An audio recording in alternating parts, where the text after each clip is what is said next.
listeners who are following us on this journey today. I'm your host, King RP. And I am your co-host, King Mackie. Co-host King Christopher. King Christopher. King, hit us with that affirmation right fast. Hey, this is Brother Many Words Affirmations. We stand together as brothers, united in purpose and grounded in respect. We move with love, speak with clarity, and carry peace. No ego, no division, only growth. Each voice matters. Together we build something greater. We are aligned. We are ready. Peace in our energy, power in our unity, and purpose in our message. It is done. It is It done. is done. How's everybody doing today? How's everybody's week Oh, going? Loving wonderful. life, man. Loving Wonderful. life. Life is always busy, ain't it? Always busy. If you stay Yeah. busy, you stay busy. Yeah, And with a big family, you have no choice. I You do have agree. no It's choice. part of being alive. That is true. I You got Keeps to you on do guess your it is. things. If you toes. say Keeps you on so. your toes. Hey, You got to keeps you do on your things. toes. It Pain just does. reminds It you you're does. alive. Yes. Yes. You know, when I say when people ask how many kids I got in reference to my age, and it's like, man, you're crazy. You're crazy. And I'm like, no, I am crazy, but it's good crazy because to everything you're saying, keep me on my toes. There is no doubt about it. Yeah, Just running man. and gunning all day long. And I You're love gonna every live bit of longer it. because of that. I'm, That's right. I'm, That's right. you do. I believe you All do. right. Yeah. Hit, Yeah. yeah, I think there's something to it. I believe there's something to it. Mm-hmm. Okay, hit it with some. Mm-hmm. We're going to impart some words of inspiration to the beautiful people today. Hardship does not come to break your spirit, but to reveal its foundation. In life, the deepest strength is often forged in seasons of loss, pressure, and uncertainty. Stay rooted in faith, truth, and a purpose, because every burden you carry with courage becomes part of your wisdom. What enlightens the soul is not comfort, but the realization that even in struggle, you are growing into someone stronger, kinder, and more capable of building a meaningful and victorious life for tomorrow. I dig Mm-hmm. that, love that. Yes. Absolutely. And it goes right. Absolutely. Right That goes right on. along what we are just saying about our kids. Right That's right. along. Yeah. That's right. That's right. All right. This year we are, of course, this is the origins of Africa, and we have moved on to book which we introduced last time, which is African Glory by Mr. JC. There we go, Graf Johnson. Last week we covered the introduction, chapters 1 and 2, just a brief synopsis. It was pretty much to cover the origins of humanity in relation to Africa, uh, which is considered the beginning of the origins of humanity by some, by most at this point. The European narrative of Africa from professors M.D.W. Jeffries and Dr. Lathrop Stoddard, Sir Harry H. Johnson, H.G. Wells, and Sir Charles Darwin's grandson, and also dynastic Egypt and Carthage. And so this Mm-hmm. week we're going to get into chapters 3 and 4. A lot of information. We will do our best. We're just going to give you a brief synopsis of both these chapters and what we took from them. There's a ton of information, and so we'll get through as much as we can. However, we encourage you, absolutely encourage you to pick up that beautiful book and read it. Yes. It's Yes. Yes, yes, it's yes. absolutely amazing. Every book that we've done, we encourage you guys to pick it up and take a look at it. So we're gonna get right into this thing in chapter 3, and it's where we left off. With Carthage, and so we left off with the Numundian and the Mediterranean kingdoms and chiefs. They if you would say betrayed Carthage.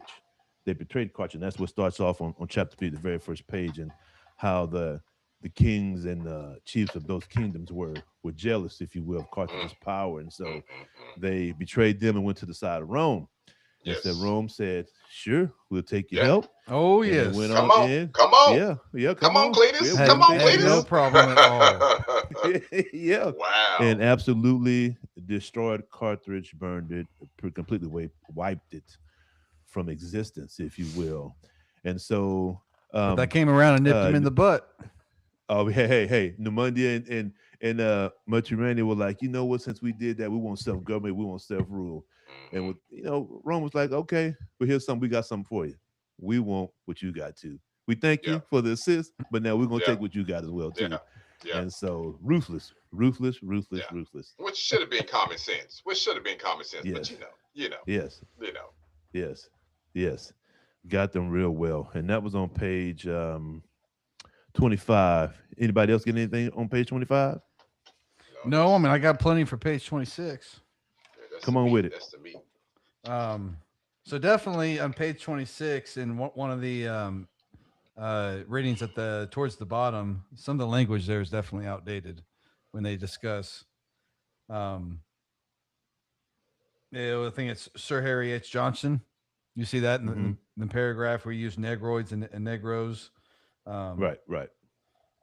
anyways, that's just something that stuck out to me. But the big thing here is talking about how they were traversing the Sahara Desert long before Rome was an empire. Hmm. This is true. This is true. I got the same thing.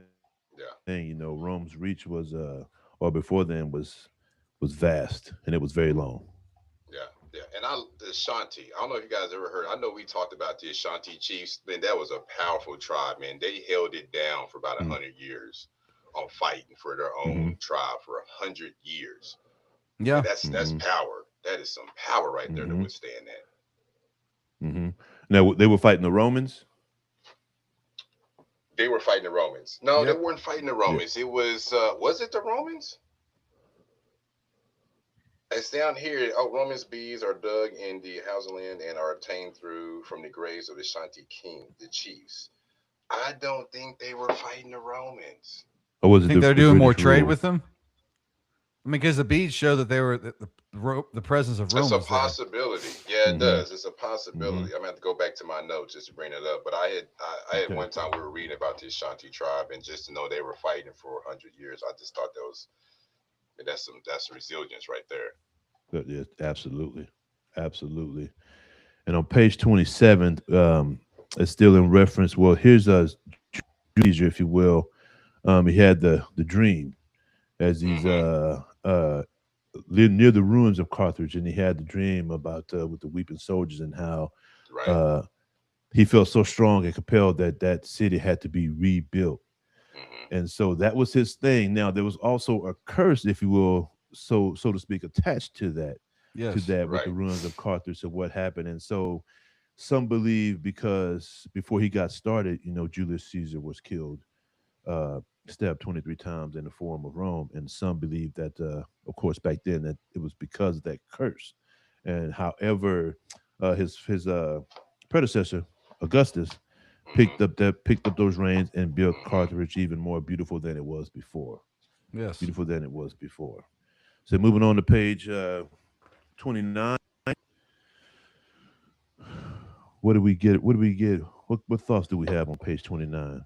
The Romans was the big thought here is that the Romans was one of the main reasons why it was declined for lions and elephants and wild Yeah. beasts and Yeah. stuff in Africa for the games. Hmm. They used it Right. for the games. Yeah. Mm-hmm. I Yeah. mean, a huge decline. I mean, because Mm-hmm. they almost became extinct in North Africa. Hmm. Yeah, they did. Yeah, he said about approximately 3,500 African animals were slain in Yeah, the they did. 26 games. And I mean, no different than today. They were, I mean, the elephants. I guess the elephant trunk was a super delicacy for the Romans. Right. And then Ivory. they sold their ivory. Ivory was very popular. Yes. Yeah. Mm-hmm. Yeah. Mm-hmm. I had looked it up because it was a huge impact. The animals that were exterminated was the elephant, and there was the Atlas bear. Hmm. Um, of course, there was a huge decrease in the lions, as you guys had just mentioned, but it really, and not just that too, for it devastated the forestry as well because they used the wood to build the houses and for things like that. But it absolutely made an impact on the agriculture as well. And so with the Hmm. soil erosion from doing as we have covered before, how that always plays a part Hmm. when the destruction of the trees, which are important for life itself. Um, but yes, I think that was a great point. Very, very great point Hmm. right there. Yeah. Okay. Page And 30. you Oh, know, go ahead, and King. Go ahead. well, I just want to say, it seems like once you start reading about these wars and battles that go on, they seem to always repeat themselves. So even when the Yes. Europeans came to Turtle Island or to America, they would say one thing that they were killing were the buffalo, killing the Yes. Mm-hmm. buffalo, so that the Indians couldn't hunt. You know what I mean? So that's Mm-hmm. something just seemed to continue to happen. Once you read a little bit about war, it's like Mm-hmm. it doesn't really change. The strategy don't change very much. And it wasn't just buffalo; it Mm-hmm. was bears too. I mean, that was a It huge was part. bears. Yes. Yeah. Yep. So let me read this little piece right here. Let me read this little piece right here. So it was the Roman systematic hunting and capture of elephants and other wildlife caused immediate population collapses and long-term ecological disruptions across the Mediterranean and North Sea. So there was a wow. With events like Emperor Titus's inaugural Colosseum Games reportedly killing 9,000 animals over 100 days. 3,500 elephants killed in games sponsored by Caesar Augustus. Again, I mentioned the Atlas bears as well as the regional lions was simply almost exterminated because of those things, and Right. just tis a shame, if you will, if you will. Yeah. Yeah. We don't understand the impact, and so there was an impact going forward. And it's just wow, you don't think about those things, back then, and because you just on a different path, if you will, and not realizing the impact that those things have going forward. Like those animals, the ones that were extinct, will never be there again. Right. Will never Right. be there. And now they didn't pay too much attention to that. It was all about the games and this and that and the other. And, however, moving on, moving on. Well, something real quick. I mean, not a part of the book, but since we're on the subject of the animals and of people using that for economy, Sure. um, when we say like we give somebody $1, we call it a buck. You know where that Mm, came from? Mm, mm, mm-mm. That came from literally, I believe when deer skins was popular, bell pelts and stuff like that. I think a deer pelt was around worth $1, and they called it a buck. That's mm. Wow. where the nickname of buck came from. That's interesting. That Yeah. is That's very interesting. interesting, man. Wow. That's nuts. Yes. That's nuts. Page 30. Yes, sir. On page 30. On page 30. Um, what I took from that was the second or the second paragraph, and I've heard this in movies before, and it speaks on that Hmm. Rome is not a people, and so Right. I'll just Right. read that middle passage. Rome was never the name of a race or stock or of a homogeneous people. The links that bound one Roman to another were not those of blood, race, color, or even religion, but Hmm. those of a common law and a common civilization. So, Right. and I've heard that so many times in movies. Hmm. That Rome is not a people is about the law and the civilization itself. Yeah. Have y'all seen Gladiator 2 with Denzel Washington in it? I have Oh not yes. seen that one. Oh yes. I Yeah. love Yeah. Gladiator. Yeah. I don't know what role he played, but he was a major role in it. What role did he play in that, Christopher? Do you know? It's been too long Okay. Okay. since I Yeah. think he was no he played he was the owner of Of the the games? Gladiators. Yes, Okay, the he games. was a Okay. gladiator owner, and a Hmm. competitor, and he was a gladiator himself who won his freedom, and then he started Ah. his own gladiator team, and that's Okay. where he came in Gladiator One, and then they changed the character to Denzel Washington. Right. It Ah. Hmm. wasn't the Okay. original. Right. Okay. Hmm. Okay. Hmm. Hmm. But something else in Rome too, like you said, like Rome wasn't was a mixture of people. It wasn't just Hmm. called That's right. Caucasian. That's right. But also that it goes with Rome's religious ideology. I mean, Rome believed in common law, and they had their own religious beliefs as an Hmm. empire, but they allowed anyone to believe any religion because they believed all religions was the same. Hmm. Hmm. Hmm. Yeah. Yeah. And you can tell it wasn't about the color because the Gauls were Caucasian too. Hmm. Which would be the what is, oh my gosh, what is my wife? What is my wife? The Gauls. What am I? Not the Irish. Oh my goodness, it just Scottish? slipped my, not Scottish. Oh my goodness. It man, it'll come Nordic. to me. Right on. It'll come to me. It'll come to me. The Gauls. It'll come to me. Sorry about that. It'll come to No, me. you fine, King. And I'm going to add on to that, and this is on page 31. I'm going to read that second paragraph right there when we're speaking on. You got something to say, King? Yeah, I was just going to mention too that, like, at this time when Rome was ruling the area, North Africa was widely mixed. Mm-hmm. Oh yeah. Oh yeah. Mm-hmm. Mm-hmm. Celtic. Celtic. Yeah, Celtic. Oh yeah, Celtic. Yes. Yes. Yeah, that was Irish and Scottish. Yes. Yes. Irish and Scottish. Yes. But something we didn't really talk about is that the top of the page. I think this is important. Is that Rome was very wealthy, and Rome had to feed a lot of people. And Rome's granary was in North Africa, and that's where they got most of their food, especially for the plebeians. I thought that was something important to say. That's a great point. That was their food bank. Yes, that's a great point. And there was a lot of people, 350,000. That's tremendous. Back then, that's a tremendous amount of folks. So, page 31 to add, piggyback off the what we're talking about. So much how everybody got along, how Rome was not a people. So it's the second paragraph there. At the height of Roman power in North Africa, the population of Italy was actually declining, and there was never any vast number of Roman colonists in the racial sense of the word. The Romans knew nothing of those modern emotions which are so powerful and so omnipresent that we can hardly imagine a colonization from which they should be absent. She had neither color prejudice nor religious intolerance in the days of the Republic.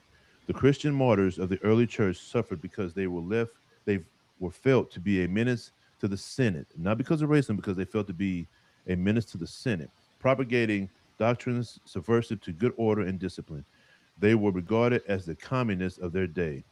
But highly cultivated Roman opinion considered all religions to be essentially the diverse manifestations of one great truth, and had no conception of that white bear of missioning zeal which would put whole populations of unbelievers to the sword or send men to the scaffold and the fire for the sake of a disputed theological definition. Thought that was powerful right there. Mm-hmm. Yes, sir. There was no Yeah, I agree. racism back then. Right. Nope. Didn't start until till religion. Religion and Till religion. specifically Till Christianity. Christianity. Yeah, Christianity came in, soaked it up. And it's so powerful, man. It is so divisive and so powerful. Yeah. We get into that. That's in chapter 4. That's a big highlight I have when we get there. Okay. But Moving on. Go we still on ahead. 31. No, go ahead. See, yes, say what you got, King. I just want to talk about how the African population contributed a whole bunch in North Africa with agriculture, construction, for Mhm. Rome. I mean, in that whole area, they were the ones that was building that area. It wasn't Romans. Mm-hmm. I mean, technically they were Romans, yes. Right. Mm-hmm. Right. True. Okay, moving on to page 32.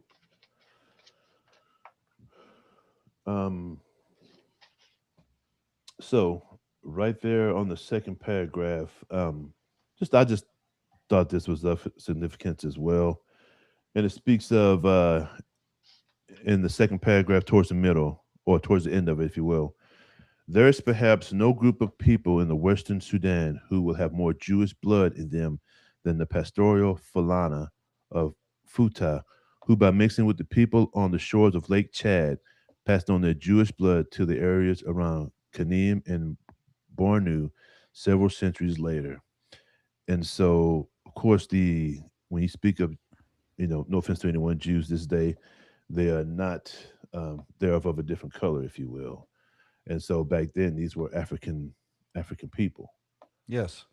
These were African people back then.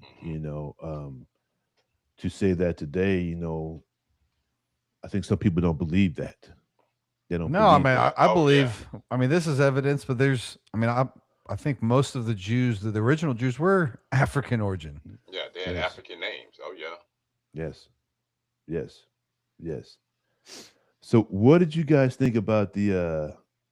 Now, I know the next a little bit further down it speaks of Christianity appears to introduced into North Africa, and then they speak of the 12 of them were executed on the day 7 men and 5 women. Now I know this is maybe a stretch, but it just instantly made me think of the 12 disciples, if you will.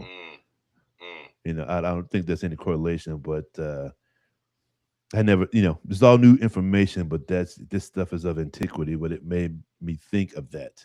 Now I didn't Right, do any research to see if there's any correlation between the two, right. um, but I found it interesting as well. Yeah, I I do mean, too. yeah, they had. That's what reason why they fled to the south is because they had a huge rebellion, and then Hmm. they got shut down in Yep. Carthage, Yep. executed, and then they started fleeing farther south in Africa. Hmm. Hmm. On page 33, The big one, Septimus Severus. Septimus Severus. Septimus Severus, which was an iconic figure. And I just love that name too. Me too. Oh, that name just like sounds powerful. Oh. That's right. And I'll just give a little bit of insight into Septimus Severus. Hey, He hey, was hey, a hey, Roman hey, hey. emperor. Hold on, brother. Don't read too Oh, much now. come He's my on, come on. spotlight. He's my spotlight this evening. He's Oh, my spotlight. okay. I didn't know. Don't read my spotlight, RP. Hey, we might just have to do the spotlight early. Hey. No, I tell you what. Oh. We'll just skip. I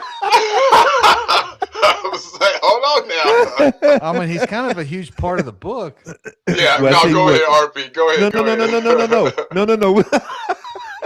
I don't want no trouble. I know what, because he finishes out chapter 3. So no, we'll save him. I won't do anything Okay. on Okay.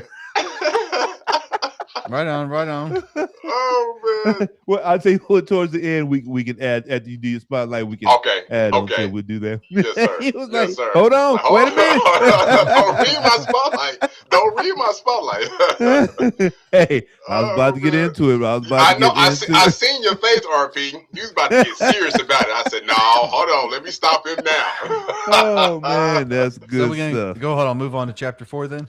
Yes, Oh sir. my We'll goodness. get into chapter 4. That's funny stuff, man. Oh my goodness. All right. Chapter 4, the North American Church.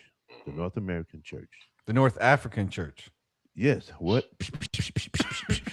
Yeah. The North Spit it African out. Church. Yeah. The North African Church. And that is on page 37. Page 37. Yes, Yes. sir. And I'll just take that second paragraph there. There are some historians who believe that Rome fell because she threw her doors too wide open, and that this permitted even Africans to become state and church dignitaries. However, Roman power weakened when the power and efficiency of the Roman army deteriorated. Various reasons have been given for the deterioration of the power of the army, some of which are economical, some social, and some religious. And as we have been somewhat thoroughly versed when it comes to the fall of kingdoms, it always starts internally. And this is exactly Yeah. what this is goes. Their central government got too big. That's right. That's right. And that's another quick point is when they're trying to conquer land after land after land, and then we always read that they get to a point to where they can't govern those lands, and then they have to appoint certain people. The army, they don't have enough people in the army to stretch that far to govern those lands, and it always starts to that way. You know, maybe if Rome would, I mean, I do believe Rome had a good way of living when they were a democracy before they became an empire. Hmm. But if that concept could to be applied, just like we have in America, it could be applied to different areas, but allowing that culture to control themselves and not under one thing. It's just the idea of freedom.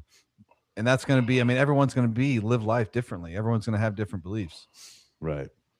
The problem So- is Rome wanted everyone to believe their way. They did. 2026, y'all. Mhm. We living it to this day. That's Yeah. right. 2026. That's right. Mm-hmm. That's right. That's right. Okay, moving on to page 38. Moving on to page. Well, I think see, I mean, you know, so to mention real quick on Yes, the sir. first page on 37 that we talk about that Rome got too big for itself. It started to crumble from within.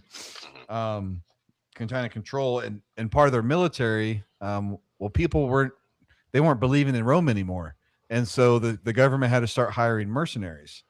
And whenever you start having to hire mercenaries to protect the country, you're declining. Mm-hmm. You know, Man. that's one reason why America is so powerful, because our military is voluntary. Mhm. And as soon as the military becomes non-voluntary, that takes away the power of that military. Sure. Yeah, yeah, Sure. yeah. Sure. You know, and it's something I heard of Dr. Wolf, he's an economist, and he was mentioning about the mercenary groups, even dealing to this day, how they could be used due to the same issue that we're having, getting too big and trying to conquer Venezuela and trying to take over Cuba and all the other stuff. And so Mhm. I heard that could be our next step in the 2027 year, you know, having mercenary groups. Yeah, Holy smokes. yeah. Let that sink in. I know, I huh? mean, it kind of feels like it. I mean, I do agree. I love my country, but I feel like a lot of people do join the military for careers. Hmm. Yes. Not saying it could be a bad one.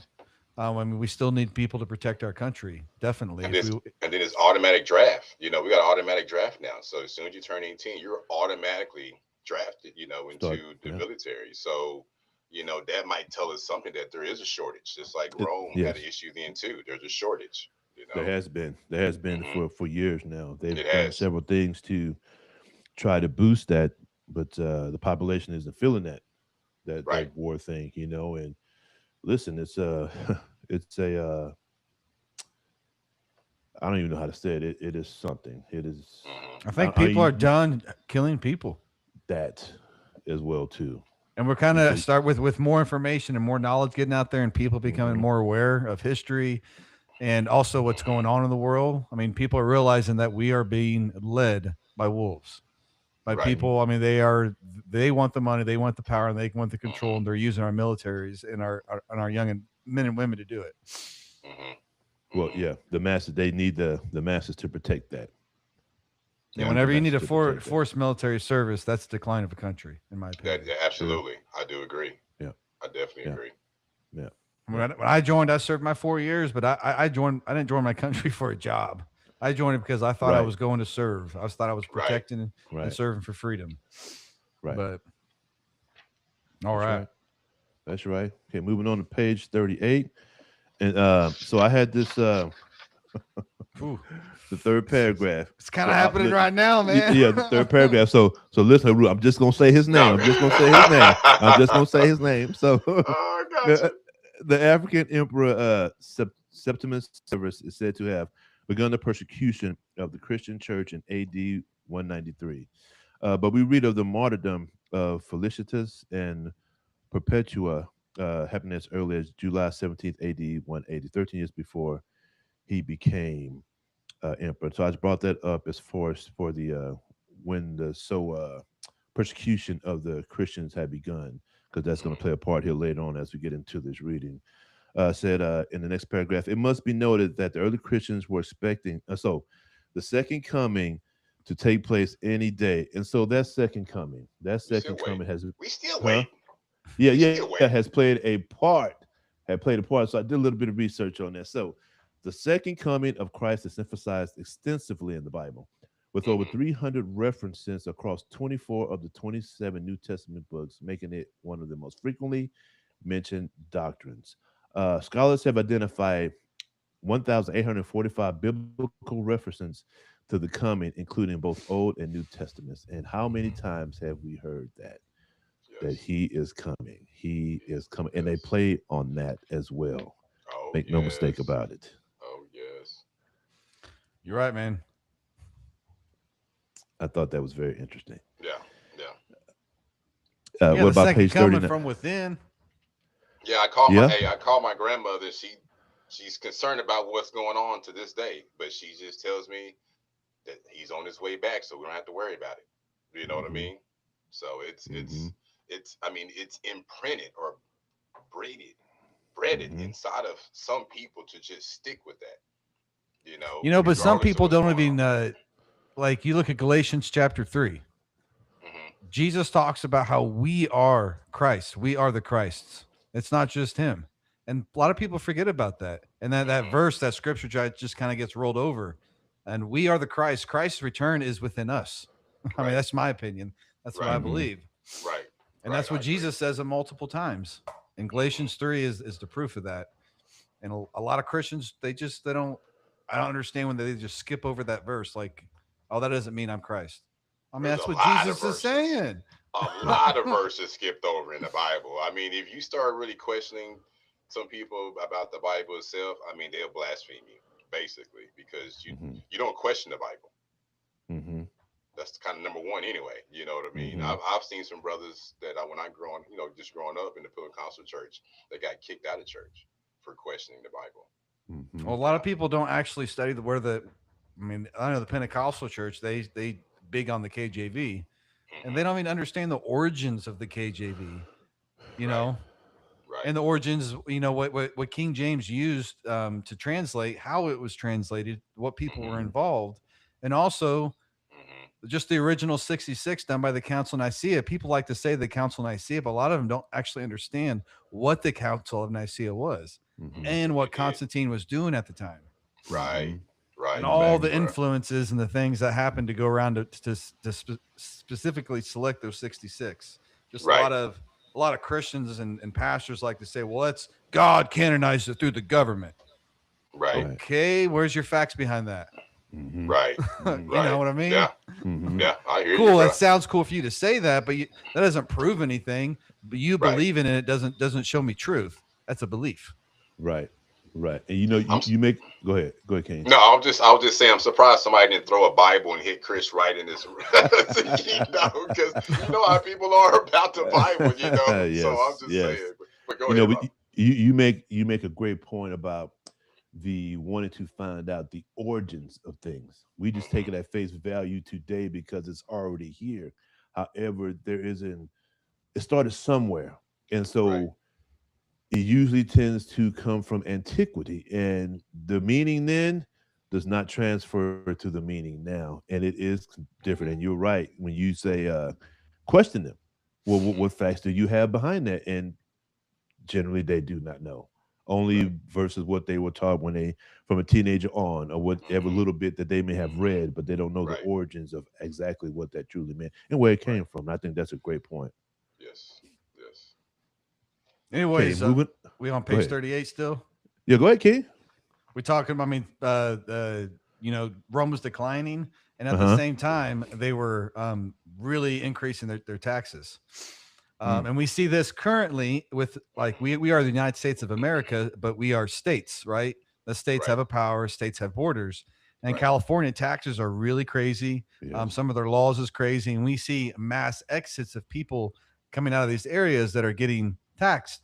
And this happens. This starts happening with the fall of Rome. Hmm. They increase their taxes. Then the tax collectors wasn't able to collect the taxes, so Hmm. they weren't Right. getting the money. They were starting Right. to get bribed by people, and then Hmm. people started exiting the cities of Rome, and Right. then that was a decline. People Right. couldn't live in Rome no more; it was too Right. expensive, Right. and so people left. And then That's the right. slow rot from within. That's Yes. right. Yep. That's right. Yep. Exactly right. Moving on to page 39. So on that second Ooh. paragraph there, go ahead, Chris. You want to say something, King? No, I was saying this was Apostle Thomas. Yes, yes. And so it really gets in depth here into the African church here. And so on page 39, that third paragraph there, the first sentence, it already has been stated that we do not know exactly how or when Christianity was first introduced into Africa. But we have noted the first record in the New Testament of an African being converted to Christianity. Um, just wanted to state that. And also, scoot on down to paragraph 5, if you will.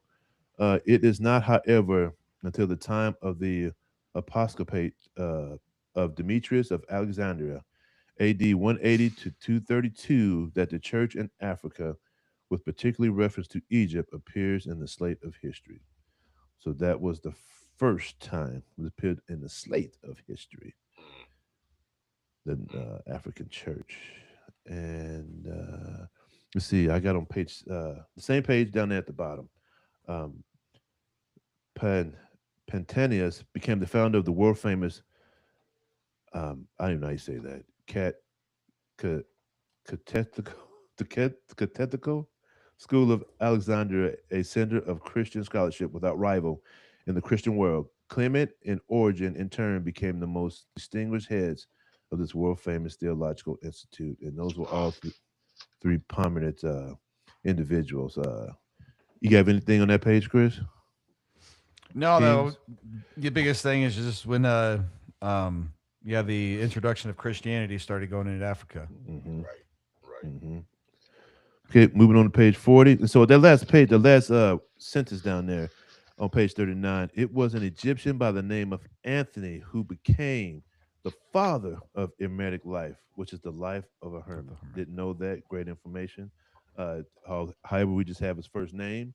And then that second paragraph, another Egyptian Christian. He goes by Pachamius, who established the first Christian monastery on the island of Nile. Monastic life became very popular in Egypt and tended to undermine the military and economic life in the country, and that became a big deal with, as we were speaking on the decline. And what Chris had mentioned that people wouldn't want them to join the military, and that was partly why, because religion, Christianity had come in and was changing the thought process Right. of people. And listen, Well, war back then Yeah. was brutal. Oh yeah. Hand to hand combat, swords and it was brutal. Y'all up in your face type stuff. Yeah. Mm-hmm. Oh yeah. Mm-hmm. You see one time of that, you probably ain't trying to go back out there talking about saddle up, let's go. Like what you talking about? I don't want no more of that trash. You know what I mean? It Really? was Yeah. it was wild. Oh yes. And I think can only just imagine.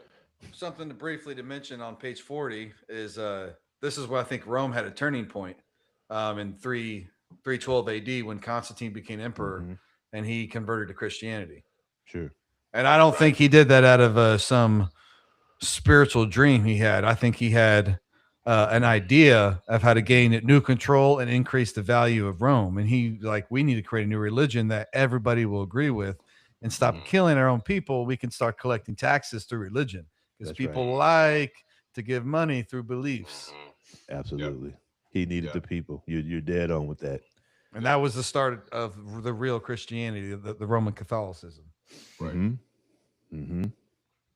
That's right. That a lot of Protestants don't like to believe it, but their faith is based off of Roman Catholicism. Yeah. Mm. Yeah. Well, again, I'll bring it back to modern times. The current president was a Democrat, but he switched sides. It just depends upon the benefits. It's Yep. what benefits him. It's not Yep. necessarily what's necessary. It's what benefits. It's a So, game. It is. It definitely is a game. It's a game played on a high level. It is. Sure It is. is. And to switch the mindset to from one to the other, from doctrines from both sides, and to go full bore in that Right. thing. Right. I mean, Yeah. full bore, and then to Hmm. as you had related to Constantine, to wasn't just from the goodness of his heart, but there was an underlying Hmm. interior motive, if you will. And Right. then to once you get the people, you get the whoever that circle up there in that power stage. You say on a high end level, and he's got that, and it is, as we can see, it's been tremendous, the movement that he's been able to do, and the power that he has given. They're playing 4D chess. That's what they're Yes. playing. Yes. And to give you perspective, what that is we got 2D chess. That's like you going to work, playing your game here in the world. You're in the system. 4D chess, you zoom out, look at the big picture of Christianity as an institution. What is that doing on a world scale? Like what are these institutions doing on a world scale? And then think about it. Get out of the box and see what's actually going on. Mm-hmm. Mm-hmm. People are controlling these institutions. There's a reason they're there. True. True. That is true. That's exactly right. I mean, that's a big part of how a lot of governments get shaped and become kingdoms is religion. True. You can't have one without the other. Not in these times. There's where one goes, there's another one right behind it. Right. Or they are right. together in that regard. True. I Because do as agree. you know, as Christopher said, is the belief. People will follow their beliefs, and if you got the belief of that, whatever that may be, and then you can build off of that. As it's a hell of a design, and it works Mhm. quite effectively. Yeah, Constantine was smart. Yes, yes, this is true. On page 41, so that first paragraph there, and want to read this. The three great names that bring honor to the African church are Tertullian, the first of the church writers who made Latin the language of Christianity, Cyprian, bishop and martyr, and Augustine, one of the most famous of the fathers of the church. And so these next few pages, you know, um, really goes into depth about these three gentlemen and the impact that they had on the African church, if you will. So, does anybody have anything on page 40, 42? Oh, we're on 42. Yeah, you can go back to 41 if you got something, King. Yeah, I thought something was interesting about Tertullian. Mm-hmm. He loved civilization and how it was flourishing, and he was talking about North Africa at the time, and when Africans were pretty much dominating that area. And this little excerpt on page 41. I'll read it real quick. Go ahead. Tertullian says, surely a glance at the wide world shows that in a daily being more cultivated and better people than before. All places are now accessible, well-known, open to commerce. Delightful farms have now blotted out every trace of the dreadful wastes. Cultivated fields have overcome woods. Flock and herds have driven out wild beasts. Sandy spots are sown. Rocks are planted. Bogs are drained. Large cities now occupy land hardly tenanted before the cottages. Islands are no longer dreaded. Houses, people, silver rule, civilization are everywhere. Mm-hmm. I think he was just explaining about a time in North Africa where it was very peaceful. People weren't dying. Things were flourishing. Life, we have all this going on. Although this is dying. This country's taking over that country. Right. But Tertullian here stops to think like, hey, life is good. Yes. Yeah. Yes. And on that same page, on a little bit further down, that last paragraph. So I'll speak on Cyprian, and so his, to what you just said about Tertullian, his was a little bit different. So during Cyprian's day, the persecution of the church, going on to page 42, appears to have been gathering force. The multitudes which frequented the amphitheaters had begun to love to see Christians die. Washed and saved, they would cry derisively when the blood began to flow. Eventually, these bloodthirsty people began to rise and cry, the bishop to the lions. The authorities decided to gratify the people's desire for Cyprian's blood, but he managed to escape. Now, he eventually was caught, and he died graciously with honor, if you will. Was quickly how that changed. And the thirst for blood is fascinating to me, especially in those times and how it was, and even to this day, I guess to see the spill of it, and it's fascinating in a bad way. I don't mean in a good way. I mean, yeah. Cyprian was kind of like the opposite side of Tertullian. Which that game? I was just reading. It says beheaded. Yes. Mm-hmm. Yeah. Yes. Yeah. Yes. And then following him, we have Saint Augustine. Saint Augustine. Let's see here.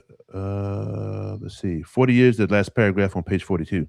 40 years after Constantine had become solo emperor of the Roman Empire of the West and adopted Christian symbols, there was born in Africa one of the greatest men the church had ever known. Saint Augustine was that man.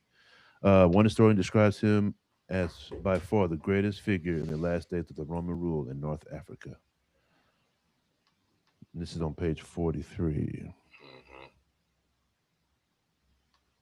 Well, he wrote, let's see, he wrote two powerful books there. I think one was Confessions, and the other one, that was the Golden Ass, Confessions, and the History, the City of God, and the History of Political Theory. And this is on page 45. I know I'm skipping pretty quick here. Oh, okay. No, I think that Augustine was pretty important. Mm-hmm. Care if I say some stuff about him? No, not at all. That's what we're here for.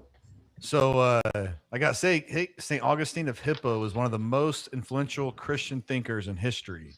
He lived from 354 to 430 AD in North Africa and what is now Algeria. Before becoming a Christian bishop, Augustine lived a restless life. He chased pleasure, status, knowledge, and worldly success, but still felt empty inside. His most famous work, Confessions, is basically one of the earliest spiritual autobiographies.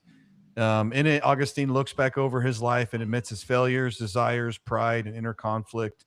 His message is powerful because he does not pretend to be holy from the beginning. He shows the struggle of a man trying to understand himself through truth, God, sin, and purpose. That was pretty cool. Yeah. Yes, yes.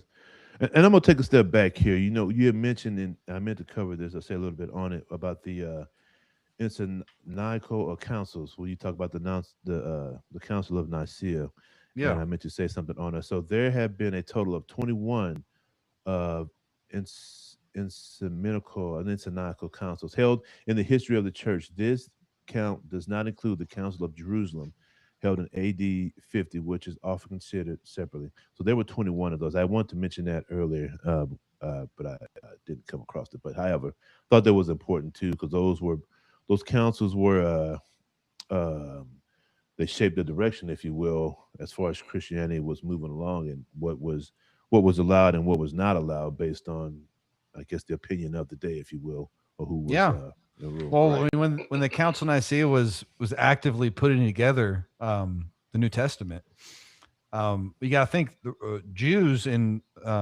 people that believed in Judaism and lived in Rome, they were pretty high up in Rome, Mhm. um, and they were definitely entangled. And when they were creating that book, people talk about the references back and forth. Well, there was because the Romans directly worked with the Pharisees and Sadducees and the people that went over Mhm. these texts to create the New Right. Testament. Right. That's A lot right. of people Yeah. don't think about that. That's No. right. I mean, religion acts as is the higher up in religion, they're more like politicians than they are spiritual leaders. Right. Mm-hmm. Yep. Mm-hmm. Mm-hmm. Yep. So I'll go into excuse me, page 45 here.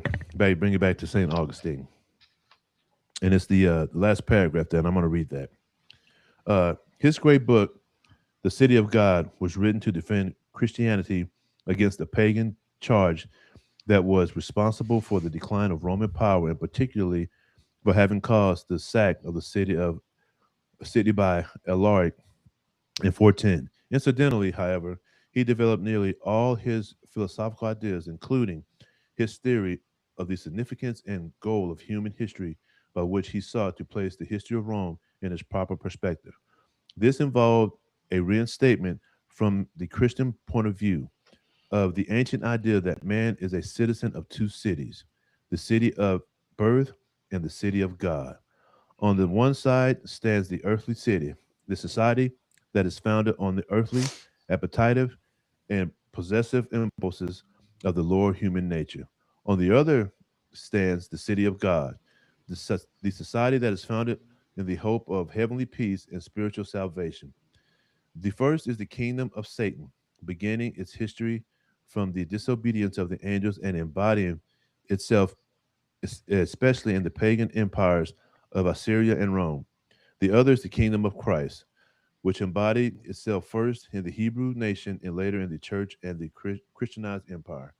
History is a dramatic story of the struggle between these two societies and the ultimate mastery which must fail must fall to the city of God. Only in the heavenly city is peace possible. Only the spiritual kingdom is permanent. Mhm. This this then is St. Augustine's interpretation of the fall of Rome. All merely earthly kingdoms must pass away, for earthly power is naturally immutable and unstable, and it is built upon the aspects of human nature which necessarily issue in war and the greed of domination. Man, that's powerful. I That's mean, come on. powerful. Yeah, that's powerful. I mean, that's also describes the big change in Rome from previously, that they Pagans. Rome Stoic philosophy and the religion they believed in one great city. Like everything was one. They didn't believe in separate. And this is where St. Augustine was splitting Rome's main belief system of one great city, where we're all common, and he split Hmm. into two, where there's a higher spiritual side, you know what I Hmm. mean, and Hmm. lower earthly side. Is that wasn't viewed as before using Christianity to separate it. Hmm. Listen, I think that could be applied to today as well. Hmm. You know how he separated the both of those concepts. I think that just applies to everything, Right. in my opinion. in my Yeah, it opinion. goes back to shared law. What Mhm, Marcus Aurelius talks about. mhm.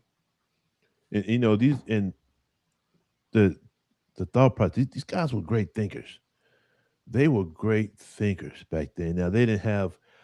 I equate that to they don't have the how do you say the distractions that we have today. With TV and other pleasures that we have. I mean, they did have some pleasures. Don't get me wrong.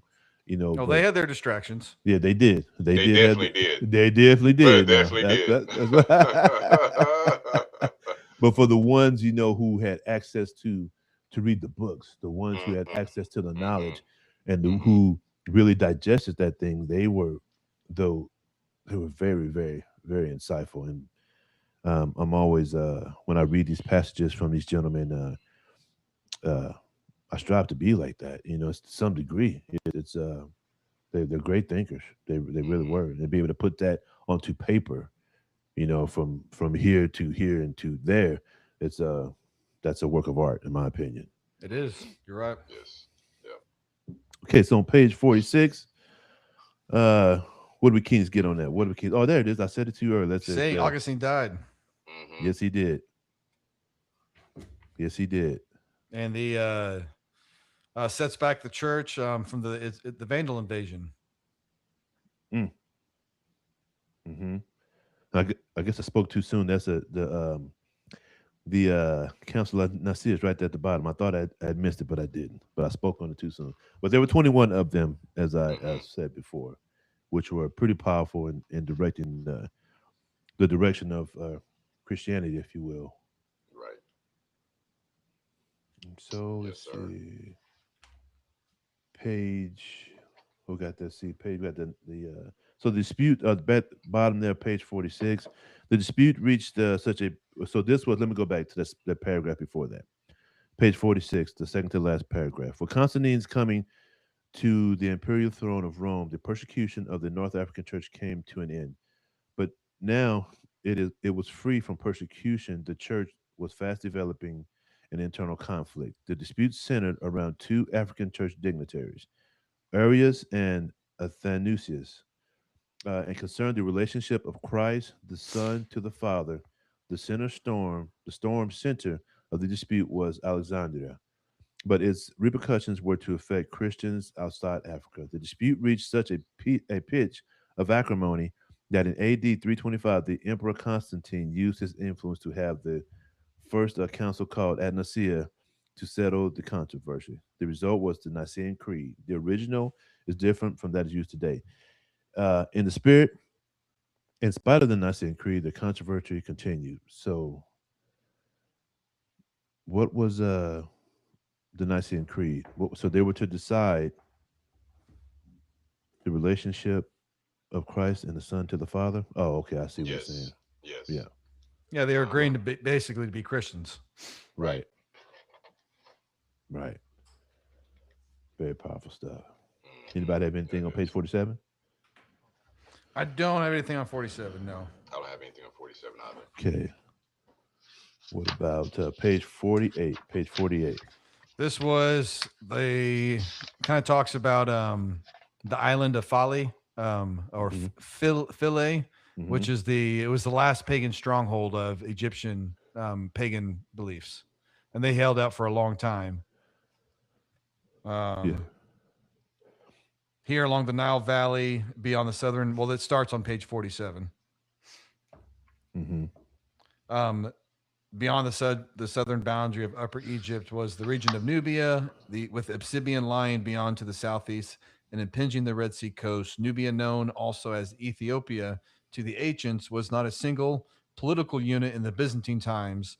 The southern boundary of the Egypt varied with political and military fortunes, but may be taken as passing just below the first cataract, and including the Isle of Fali, the most famous center in all Egypt in Roman times for the worship of Isis, and one of the last pagan strongholds to yield to Christianity.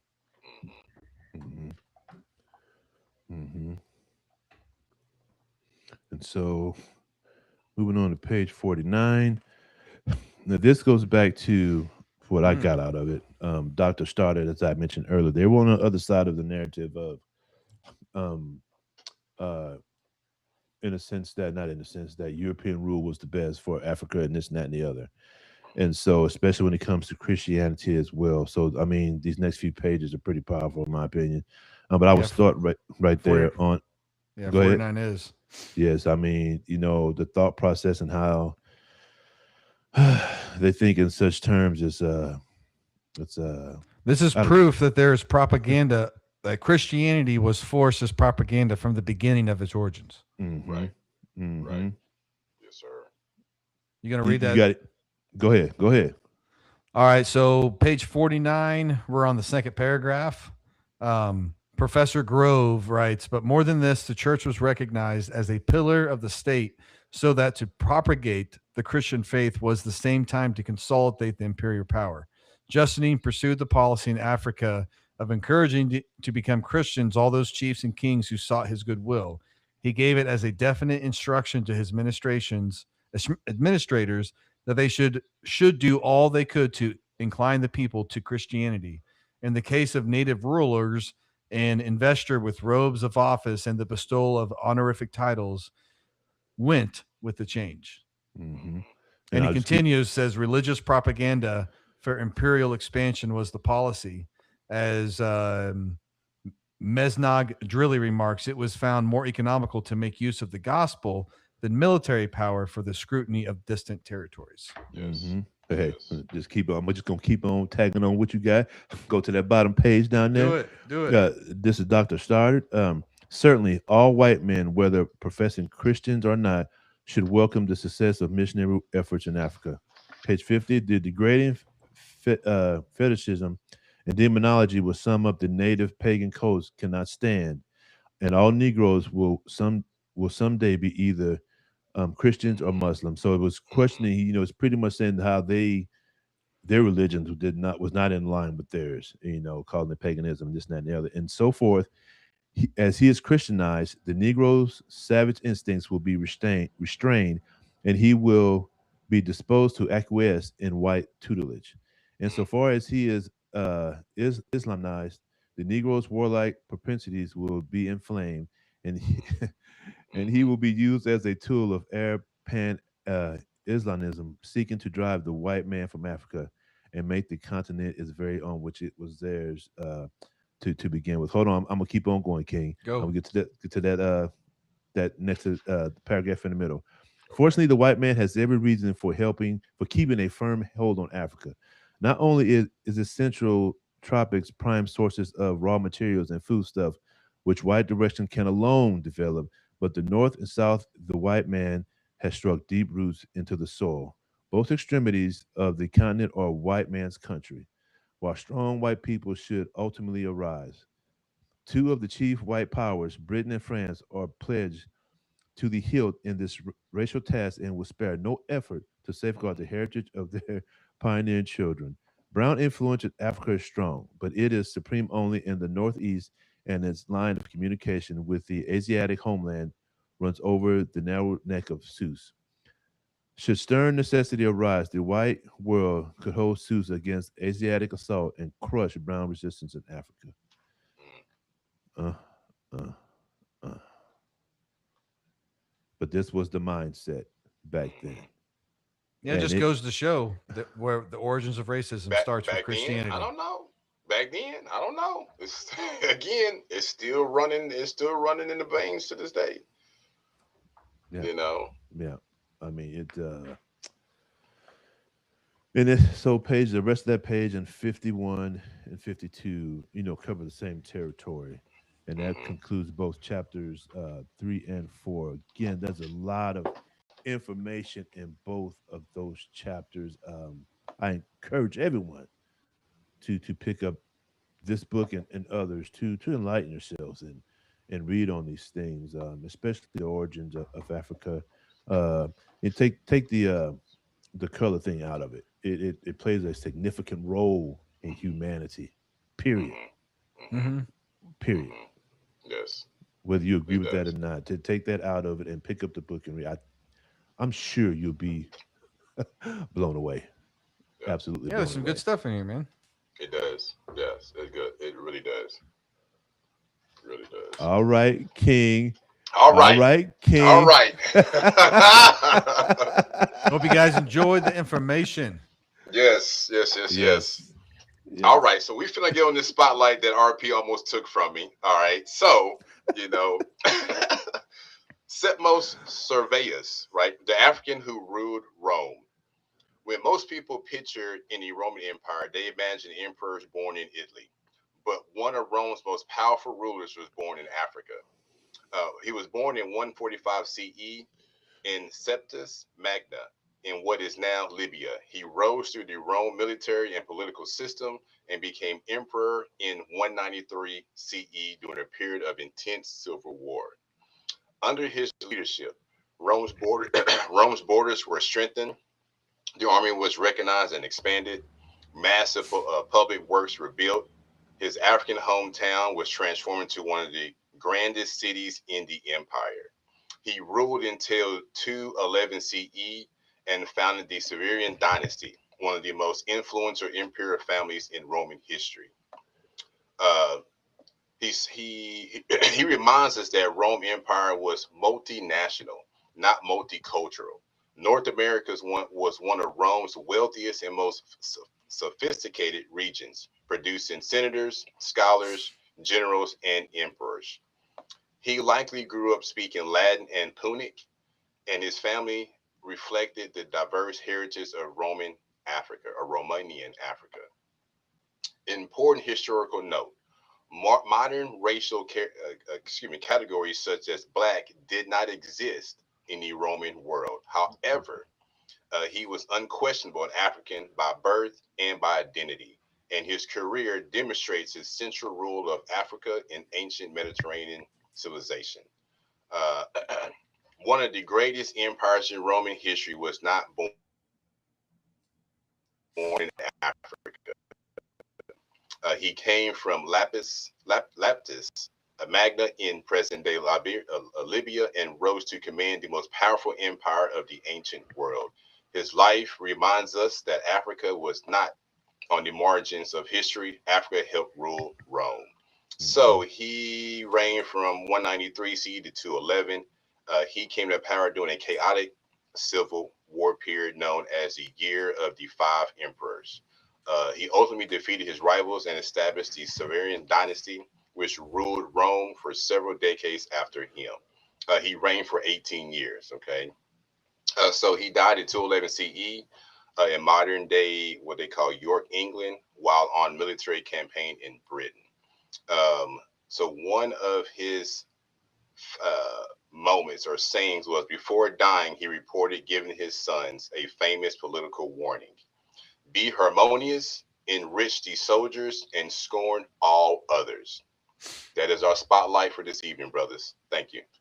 Very good. Very, very good. And I'm gonna leave it at that. Ain't nothing else to say. Oh, Don't say okay. too Thank you, much. Severus. I just knew both you guys had a whole scripture ready. Hey, there's a question, a couple questions in the text there. And this goes back, I believe, referring to Rome is not a people, and so it goes. But who, but who, but who is life good for? And I'm assuming that was 8 minutes in. We're talking about Rome is not people, but who is it good for? Uh, but who is life good for? Is it good for all genders, for all races of people, all classes of people? It was around 8 minutes of the podcast. I'm assuming that's what we were talking about. Um, what thoughts, gentlemen? I guess Yeah, I'm I mean, assuming. if you were a Roman citizen, life was good. Hmm. Mhm, mhm. Yeah, But if I you agree weren't, with that. Yeah. So well, with she asked Septimus about all Severus, genders, huh? Was it good for all genders, Hmm. huh? I For think in all Rome, races of people. I mean, I don't know a whole lot about their culture. I mean, I know some, and I think Roman culture was a little different than currently. Hmm. Right. Um, but yeah, I think there were a lot of people were equal in Rome. Yeah. I do agree. I Even do women, agree. women were Oh equal as yeah, well too. Okay. Yeah, I would yeah. believe so. Okay. And you would think so. I mean, well, to some degree, if as they say, it was not a people. It was about the law and Right. how they govern themselves. So it really didn't matter. So we, so we think on that. And one thing with Septimus Severus I wanted to mention that I thought was pretty cool is when he became Roman emperor, and he missed his homeland so much that he would pay to have shipments Right. from food Right. and everything from his home to be shipped to Rome, where he was ruling, so he could still enjoy Right. his homeland. Mhm. Yeah. That's right. Yeah. He, Yes, he sir. did that. He had That's the money to exactly do right. it. Yes. You know, we never Sure. mentioned him building the wall. And yeah, that battle with the northern battles with the Scottish, Uh-huh. That's right. and he rebuilt that wall, and then he kind of wasted a whole lot of time and effort trying to battle the Scottish when they weren't trying to invade Rome. Right. hmm Right. hmm He didn't Well- get to finish it, right? Or he did? He didn't get to finish No, it. did he died trying to do it. It's what killed Right. him. Mhm. Yeah. It's Right. actually what killed him. I mean, he did rebuild the wall, and that helped Rome for like 100 years. Mhm. But him trying to battle the Scotch when they weren't trying to invading, to me, was I don't understand why he was doing that, and I think other people didn't either. Yeah. But You valid know, point. it may be that thing as a king, as we come across, as some of these individuals are that thirst for battle, if you will. yeah, Going out there and fight and making your name great. During your reign, seems to be for most of those individuals a big thing. Preventative. So Preventative. let's Yeah, go out here and preventative. yes, Yeah. yes, that's true. Kings, that was a great podcast. That was good. It was. The information we covered was great. It's always beautiful, and as we always say, again, go pick up a book and read. It doesn't have if it's not this, it could be anything, but pick up some and enlighten yourselves on this beautiful life. And we are on multiple platforms.